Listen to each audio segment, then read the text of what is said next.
Welcome back to SledgeHammer Horror, guys. I am Ken Sledge, and let's talk horror. Today, I am so lucky to be joined by the beautiful and upcoming Kristy Simmonds. Kristy, how you doing today? Hey, I'm fine. Thank you very much. Thank you so much for having me on. I'm super stoked that you've asked. Oh, I'm super excited you said yes. I'm so happy. I've been following you on Instagram for a while. It's so cool to watch the progression of what you're doing. For those of you that don't know, you can see Kristy in the Amazon Prime show. It's called Table Read. Coming up, she also has the short film coming out, which is called Genesis. Sorry about that. You also have some other things coming up, too, that are under wraps that we really can't talk about yet. But I will be updating people once those are out in the open so everybody can know and check it out. I'm so excited for you. Table Read. People can watch that now on Amazon Prime. What can you tell us about that? Yeah, they can. So basically, it's just it's a group of amateur actors that all get together and are practicing their scripts. And we filmed it obviously during the height of COVID over here in the UK. So we were all on lockdown. So we did it with our producer, our director Tom of Geek Media, and he filmed it all over the Zoom sessions. And it's like 6 of us going through the scripts and all the troubles that each individual actor comes across and has with the other actors in this amateur group of actors. And it's just a fun, cool, really awkward comedy about this journey of what these actors are going to get up to. So the first episode is now on Amazon Prime to watch. I'm so excited, you guys. Make sure you're checking it out. And to follow Kristy and everything she's doing, make sure you're clicking the links down here in the description. She's out here working hard for us, so I want to try to work hard to bring it back her way. She deserves it. But we are here today, love, to talk about the first horror movie that you ever watched. Now, the first horror movie you ever watched was Nightmare on Elm Street. And my God. What a classic. And I've talked about this a lot on the podcast. People are probably tired of hearing me talk about it, to be honest with you. I think A Nightmare on Elm Street, the original, is as close to a perfect film as you can possibly get. If it wasn't for the last 3 minutes of that film, that is hands down the most perfect film in existence. And it had zero budget. Wes Craven's just a genius. So do you remember about how old you were when you watched it for the first time? Yeah, I was about 11. So to be honest, it was really accidental how I ended up watching it. It really wasn't as if we were basically over my auntie's house, and me and my sister ended up watching it because growing up as kids, we didn't have much, but my auntie had Sky. So whenever we went over there to babysit with my mum, we were always like, oh, yeah, let's watch Sky. And somehow, I don't know how it happened, but we ended up, me and my sister, watching it. I can't kind of explain how we wrote my mum into letting us do that, because we were really quite young, and it is a Trojan of a horror movie for its time. It was traumatizing. An 11-year-old me was absolutely just shell-shocked by what I saw. It was just the most crazy, gruesome thing I've ever seen in my life at that point. Right. So you're talking about how traumatizing this film was, and I agree with you. There's a lot as a kid that traumatized me, but now as an adult, I think it's one of the most iconic films with different scenes. So I'd like to know, which scene do you think affected you the most? Oh, well, one of the scenes that has always stuck with me was it was Glenn's death scene. And it was purely because there was just so much blood. Like, I don't think I'd ever, like, even in the realms of my mind, I don't even think I'd even thought about that much blood being projected into anything. I'm pretty sure a human body doesn't even have that much blood, It was Right. it was harrowing, and of course it was a young and beautiful Johnny Depp. You know, I'm pretty sure it was his first. I'm pretty sure it was his debut role, if I'm correct in saying that. So obviously, as an 11-year-old girl, I'm already pretty struck on Glenn. You know, he did play that well. So to watch him get dragged into his bed and then basically a million pints of blood splattered everywhere and then popping back out, that was pretty hard stuff, you know, as an 11-year-old girl. That stayed with me for a long time. No, I totally understand that, because that's the thing about this movie, I think, is all the different scenes that you see Freddy Krueger in are all so epic. Like the one with Tina where she's getting drug up the wall. Even though you don't see Freddy, it's still an epic death. Or, you know, hey, Tina, watch this. You know, and he's cutting himself, or, you know, this is God with the glove. And such an amazing watch. The Tina and the Rod scene was like the next on the level of which scene was it that absolutely, you know, annihilated you the most. That was like second. And then the third, it wasn't even a bad scene, but it was always going to be Freddie's tongue down the phone at, I'm pretty sure it's Nancy. You know, I couldn't look at a telephone handset for a long time after watching that, you know, Freddie's tongue wanted to be his boyfriend. Oh, it was, I'm your boyfriend now, Nancy. Stop it, you do it so well. If your tongue comes through now, I'm putting the phone down. I'm gone. I'm your boyfriend really now, Kristy. I love you lots, but I am gone. Maybe it's because of the age that I was as well.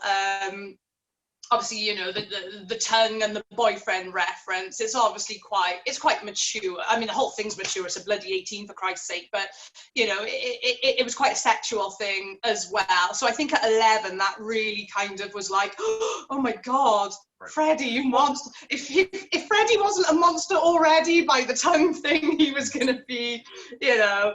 Well, I have a 12-year-old son, so, you know, right at that age is where you really start to discover the opposite sex. So, you know, now is where you start to hold hands for the first time and get your first little boyfriend and girlfriend. So at 11 years old, you know, you're a girl, you mature faster than us boys, they say. So, of course. You know, you are already, you know, starting to discover your body and starting to discover the opposite sex. And then you see this, you know, I'm your boyfriend now, when she's hoping her boyfriend's okay. I'm sure that could be traumatizing for a young lady. I totally see that now. And I've never thought of it that way. That's why I love doing this. You know, talking to you about this opens up new doors that I've never thought of. So, you know, I've never been in the position of being a 11-year-old girl, but I'm sure at that point, seeing something like that is absolutely traumatizing for you. It is, because I think at the time you know, you've already seen Freddy as this gruesome, grotesque monster, but what you haven't seen him as is like this kind of predator as well. This person that actually is like, oh my God, for a girl. And I really don't want to, you know, come on here and kind of start playing the old gender card and being like that way. But for a girl, it's even more. It's like a double whammy, isn't it? Not only are you going to get cut to pieces and killed by this monster, but you're also going to get, you know, chatted up in the process. It's pretty, you know, and as an 11-year-old girl, I mean, my children now, the ages that they are now, you know, my eldest, I'd be devastated if he watched that, you know, and felt that what I felt at that time. It was pretty harrowing, but looking back on it, and not at the time, but looking back on it, you know, that's the joy and the genius of Wes Craven. Yes. And like you said, because Wes Craven really jumped on the bandwagon of Final Girl with Nancy. I mean, you had that with Jamie Lee Curtis in Halloween, but with this, you know, Nancy is such an amazing Final Girl because she figures out how to get Freddy. You know, I'm going to grab him, I'm going to pull him out of my dream, and you're going to get the fucker. You know, like that is, Nancy is the one that's like, I'm going to go after him. I'm not going to hide in a closet. I'm going to go after this fucking guy. I'm going to bring him here, and we're going to kill him. We're going to end this. So, and she was like the first kind of like well, as far as, you know, I can think, really, she was the first kind of, you know, badass, really, you know, for the lead female role, and getting into the whole kind of the genre of, you know, as women, we were seen as something to prey upon. You know, she kicks ass in it, and it's quite heroic, and it's quite like, you know, Freddie can't fuck with her. Right. Between He her and does. Ripley from Alien, her and Ripley, I think, are the most, and obviously Oh, Sydney, yeah. Nev Campbell from Scream. I love Scream. Scream is one of my favorites, but those are, to me, the three. I love Jamie Lee Curtis, don't get me wrong, but when you look at the original Halloween, and even Halloween 2, Jamie Lee Curtis is in a hospital bed for most of the film. And in the original Halloween, she was just, you know, she was scared. She wasn't this badass final girl. Yeah. But you look at Ripley from Alien, you look at Nancy from Nightmare, and you look at Sydney from Scream. Those are who I want as my girlfriend, you know? Like, someone hits me like, oh, I'm going to go get my girlfriend. Now you just messed up, buddy. You know, like, they're badass. You know, I love them. I totally have them as my girlfriend, you know, and I'm not that way inclined. But yeah, she was such a good character, and even though we've touched upon, like, you know, the harrowing death of Glenn and how, oh, my heart bled, you know, it was so good to see, even at that early stage, that role being portrayed by a woman and being quite strong, even though, you know, she's at the risk of getting dragged to the boiler room and getting, you know, cut up by Freddy. It's yeah, and that's cool to look back on. Like, at the time, obviously, I did not even think about that. At the time, I was just more like, I'm an 11-year-old girl and I'm you know, traumatized by this. But as you get older and you revisit it, it's a really cool thing to see, and to see through other horror films as well. Well, we talked about traumatizing scenes. Now I want to talk about your favorite scene. What is your favorite scene in the film?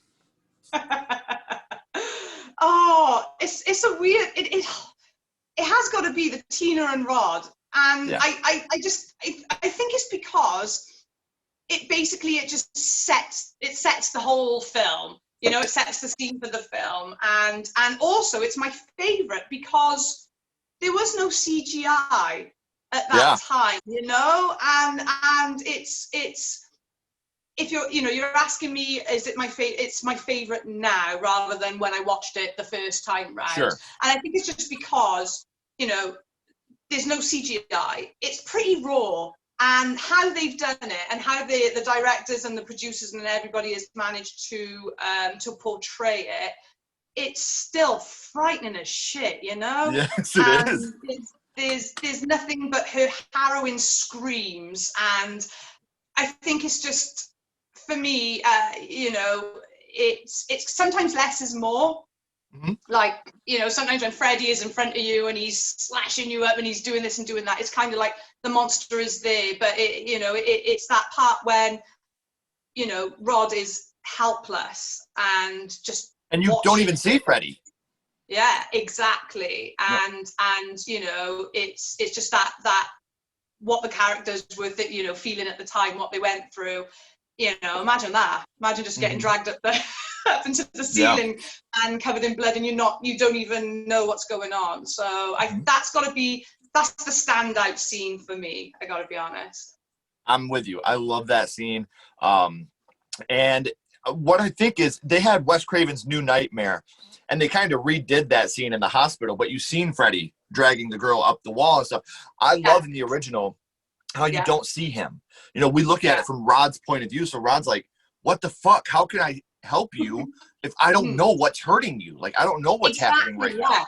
Yeah. So like you said, that total helpless feeling of, I don't know how to help you. I don't know how to save you. And as a husband now, that's something that's terrifying. You know, if I can see it and I can help you, I'm at least going to try.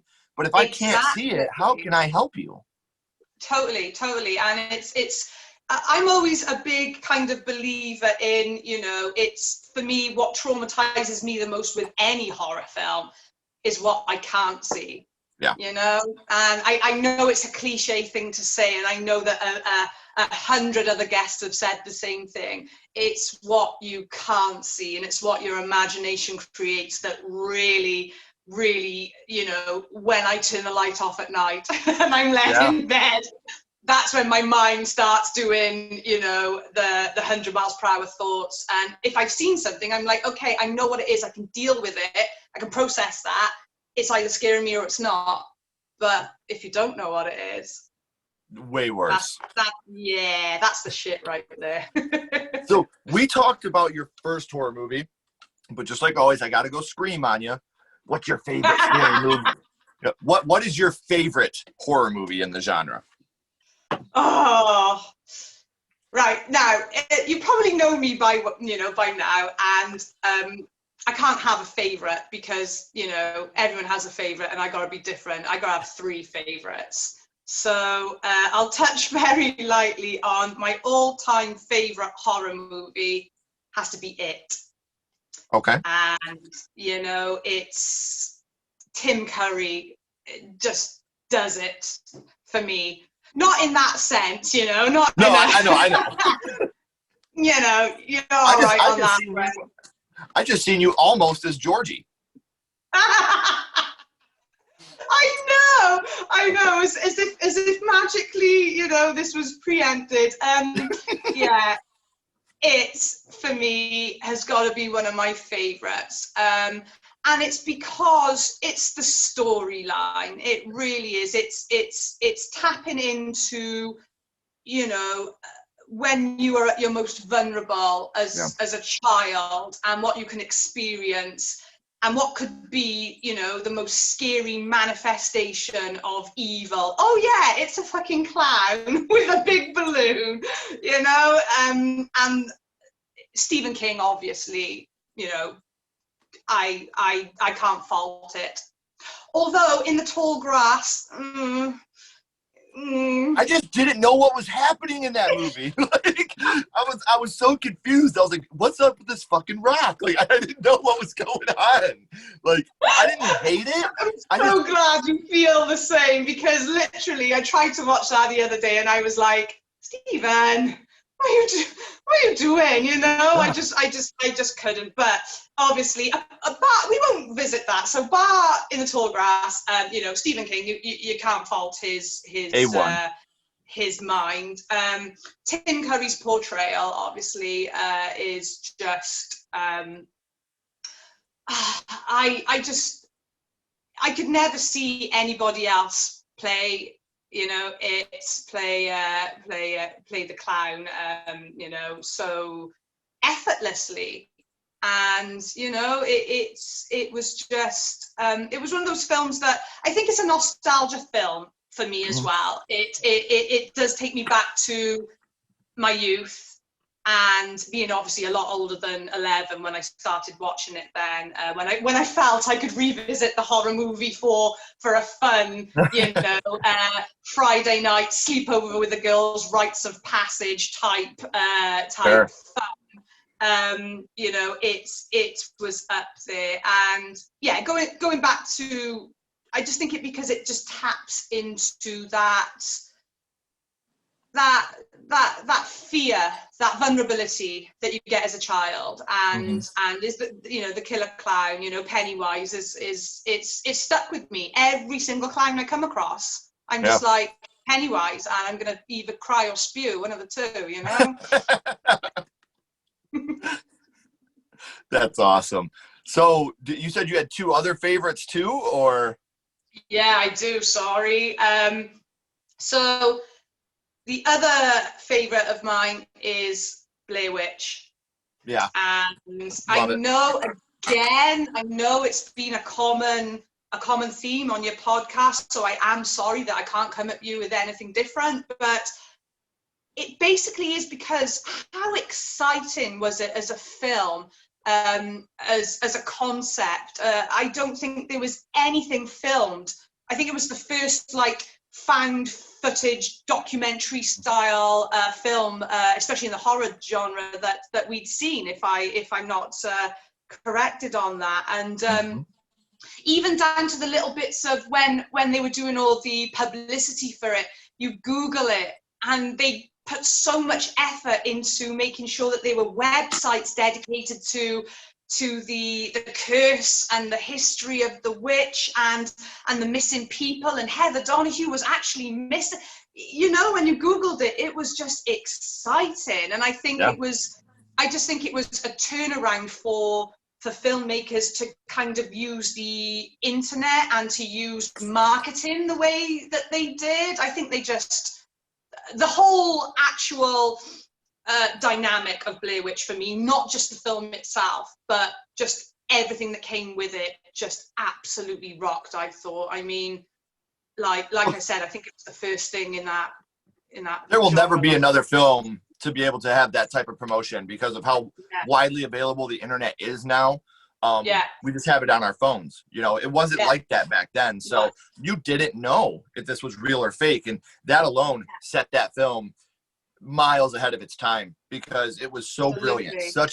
Such a brilliant film. And I believe, if I'm not mistaken, up until Paranormal Activity, that was the highest grossing film of all time, going by the budget they spent on it and what they brought in box office. Blair Witch was the highest grossing for a very long time. Absolutely, because I was just going to say the budget was really low on it, wasn't it? It wasn't as if it was, you know, I haven't done my homework. I actually don't know, you know, the actual figures, but I'm pretty sure it was minimal, you know. I'm sure it was 25,000 or less. Oh, you know, you can't even buy a caravan for that, you know. It's, well, you can, but it's a shit one. So, but I mean, you know, even like sourcing the actors and having them as, you know, unknown, you know, I say unknown, you know what I mean, you know, very unknown, non-featured actors, and it's one of my favorites, not only because of just the way it's shot, but because, again, it's revisiting that you know, you don't necessarily have to see what's haunting you, what's chasing you, what the manifestation is, what the demon is. They didn't show any of that, and I was scared shitless, you know, just off thinking, what the hell is chasing them? And you know, just, I don't know. It's a very receptive film. I think it does depend on the type of person you are. The type of person I am is that you could push me in a dark room and I'm going to absolutely pan myself. You know, I'm literally going to scream and shout because my mind will run 100 miles per hour and I'll make up all sorts. So I know it's quite a receptive film, but you know, you don't even see anything really. And I mean, what do you see? I think the most visual you see is the hands on the tent, you know, and that's it. And then obviously there's the iconic scene of the end of Heather finding I knew I'd forget his name. What's his name? Standing in the corner. That's him. God love him. In the corner, you know, and then that's it. You know, blackout. And that ending just left me shell-shocked. So that's why it's... Have you ever seen any of the alternate endings? No. There's I will send them to you when we're done here. Please do, because this is how I'm going to spend tonight. So we talked about your first two favorites. Let's talk about lucky number 3. And lucky number 3 is very similar to Blair Witch, and you mentioned it, and I think it's the film that was naturally always going to lead on from Blair Witch, Paranormal Activity. Mm-hmm. And I'm so sorry, because again, I know it's been touched upon on many of your podcasts, but it's one of the films that when it's like an age thing with me with my favorite films. Like, you know, it's a funny thing, isn't it? Because the person you are at a certain age, when you see something, and then when you look back on it, you're like, okay, it doesn't affect me now because I'm a different person. But that's the last horror film that I watched at an age where I was old enough to kind of understand everything, that absolutely blew my mind to the point where I had my dog sleeping in bed with me after I watched it. I really did, you know, my poor little Jack Russell, my little Bella dog, she'd already slept 12 hours and I came home from a night shift and I was like, you're coming to bed with me, sunshine, because I am not sleeping in this house alone at all. I remember sinking about 4 beers and dragging Bella into bed with me in a monster kind of form myself, and making her sleep with me after watching it, because I watched it on the night shift in work. That's awesome. And again, go sorry, ahead. go on. No, what were you gonna say? It was again that kind of not seeing what it was. And I think that's what gets me with horror films. I think that's where I'm at with horror films. Like, the more I see, the more I'm like, all right, that's scary. I'm gonna be upset about it later. You know, oh shit, you know, that jumped out and it made me jump. But the stuff that affects me the most is the stuff that I cannot see, and the stuff that when I go to bed is playing on my mind 100%. And I think Paranormal Activity, it might have been kind of like the first popular film again that was like footage found. Because from Blair Witch to Paranormal Activity, I know there was a total influx of that footage found kind of horror concept, but I can't really think of another film that really dominated the market than Paranormal Activity after Blair Witch, unless... I think the only one that comes close would probably be Cloverfield. Yeah, oh, Cloverfield. I love Cloverfield. That's such... Yeah, that's a good film. I mean, was that the first film that like T.J. Miller starred in? Because he was Hudson, wasn't he? And I just fucking loved him in that. I'm a huge fan. Anyway, so Cloverfield, another good film. But yeah, Paranormal Activity, that was the one. And you know what? I haven't watched any of the other ones because that was the last horror film. You're going to hate me now. It was the last horror film that I properly watched and properly got scared out of my mind after. After that, I then had children, and that ruined it for me in the horror slasher market. I struggle with horror films these days. I really do. Man, what we're talking about earlier, different ages. If I would watch, you know, Dead Silence when I was 5, that might have ruined horror movies for me. Absolutely. You know, so the age thing is such a huge detail in it. We always end these with the same thing, though. Skull count for Nightmare on Elm Street. 0 being the worst, 5 being the best. Where do you rank Nightmare on Elm Street? It's a 5. It's always going to be a 5. Yeah. And, you know, it's genuinely because of just... it's just hitting back on that thing of there was no CGI, you know, there was nothing, it was all there, it was all real, and it was all like special effects, and there was nothing, and it's got to be a 5. I think that was the pinnacle of the franchises, you know, for me. And how can it not be anything other than 5, you know? I agree with you. Like I said, to me, it's the perfect film. You take away that last 3 minutes, there's never been a better film made. Don't go anywhere. I got a couple more questions for you. Everybody else, thank you so much for watching. Make sure you're clicking down here, the links in the description to check Kristy out. Remember, guys, keep talking horror, stay what you are, and we'll see you guys soon.